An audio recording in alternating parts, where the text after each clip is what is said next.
Ayer estuvisteis visitando el campo de refugiados de Zaatari en Jordania. Cuéntanos qué impresiones sacaste de la visita. Bueno, pues la sensación un poco general de la situación de las personas refugiadas en Jordania es muy negativa, al fin y al cabo, no solo por la situación de las personas que están dentro del campo de Zaatari, que están en situaciones de muchísima vulnerabilidad, sino sobre todo porque la mayoría de las personas refugiadas sirias y de otras nacionalidades que viven en Jordania no viven dentro de los campos de refugiados, sino que están dentro de las comunidades de la población jordana en unas situaciones muchas veces de infraderechos o en situaciones directamente de no derechos.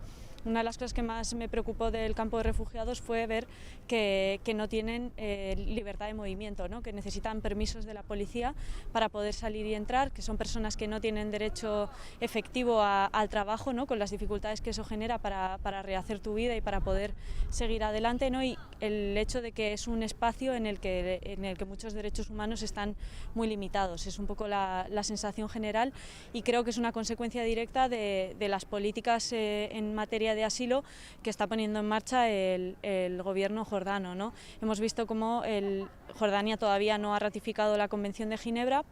Esto es algo muy preocupante. Las personas refugiadas no tienen estatuto de refugiado propiamente, sino que son invitados dentro del país, y esto es algo bueno, pues que tiene unos niveles de protección muy inferiores a los que podrían tener estas personas en un país de la Unión Europea. Esto yo creo que nos tiene que llevar a la reflexión de que Europa, una vez más, está incumpliendo su compromiso con los derechos humanos, está incumpliendo su compromiso con el derecho internacional, y que estas personas, muchas de ellas al menos, aquellas que no tienen intención de regresar inmediatamente a Siria cuando acabe el conflicto, pues pudieran estar en Europa en condiciones de protección mucho mayores, teniendo en cuenta que son personas que han sufrido bueno, pues situaciones psicológicas y físicas de muchísima gravedad. Pudisteis hablar con algunos de los refugiados, imagino, y con proyectos, ¿no?, que están realizando allí. Bueno, hay muchísimas ONGs, no sé si conté como 30 así por encima, pero en concreto, por ejemplo, proyectos que están llevando a cabo Oxfam Intermón, ¿no?, que son los que estáis realizando este viaje, ¿no?, el viaje de los refugiados. Sí, efectivamente estamos viendo cómo las organizaciones de la sociedad civil, muchas de ellas internacionales, están supliendo en muchos casos, y no solo en Jordania, sino también en otros países como Grecia, el papel que tendrían que llevar a cabo los gobiernos y las instituciones públicas, ¿no?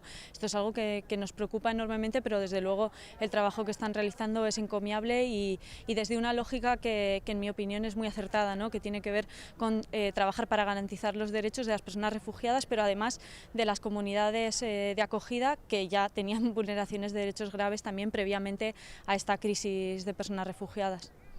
Cuéntanos, ayer estuvisteis en Zaatari visitando el campo de refugiados allá en Jordania. Cuéntanos qué impresiones has sacado tú de tu visita y, bueno, básicamente, qué impresión te da, ¿no?, que está realizando allí la ayuda.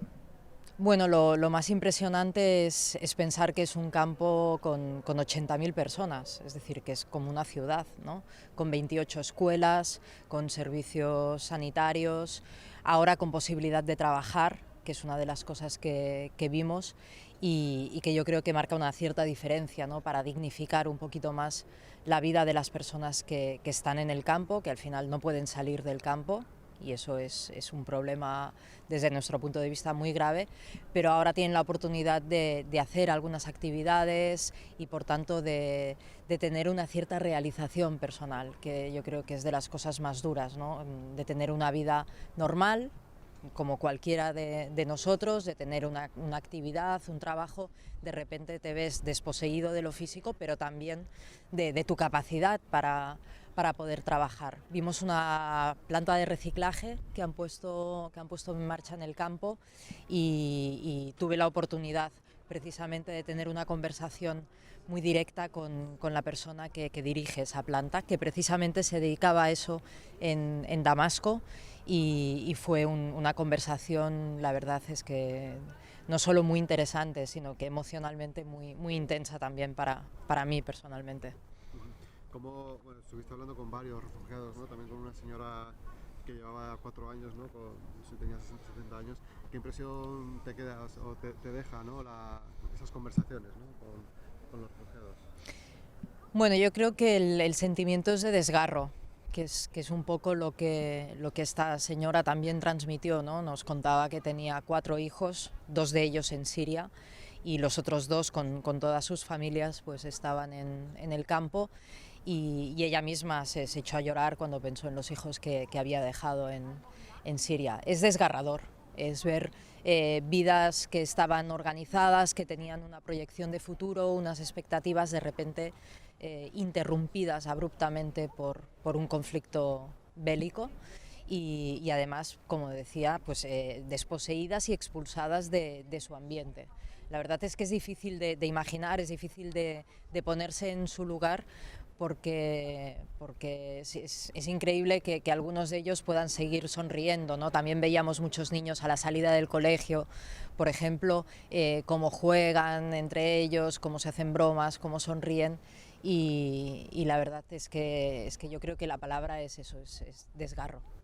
Estuvisteis ayer visitando Zaatari, el campo de refugiados en Jordania. ¿Qué impresiones te llevaste de esa visita, ¿no? De cómo es la vida en Zaatari?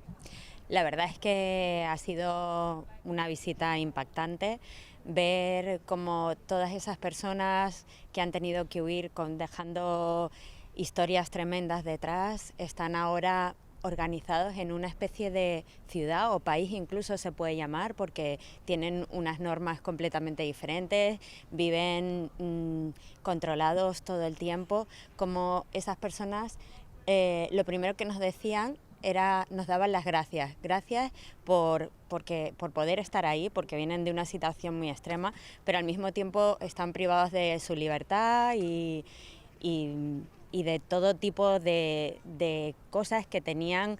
Han dejado familias atrás, no tienen absolutamente nada. Es muy duro ver a gente así que ya está, además lleva mucho tiempo viviendo allí y está prácticamente resignada.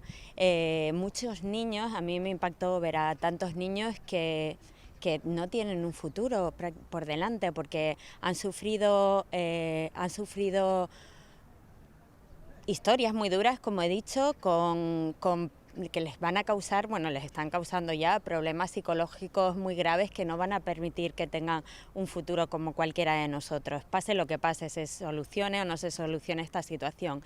Y también otra cosa que me impactó es ver que nadie ha encontrado ninguna salida a esta situación. O sea, ni la Unión Europea ni las autoridades jordanas, ninguna salida para toda esta gente. No tienen permisos de trabajo, aunque ahora se ha abierto la posibilidad de que puedan trabajar algunos fuera. La mayoría no pueden hacerlo. Y ya no solamente es la gente que está en ese campo de refugiados en Zaatari, es la gente que está fuera,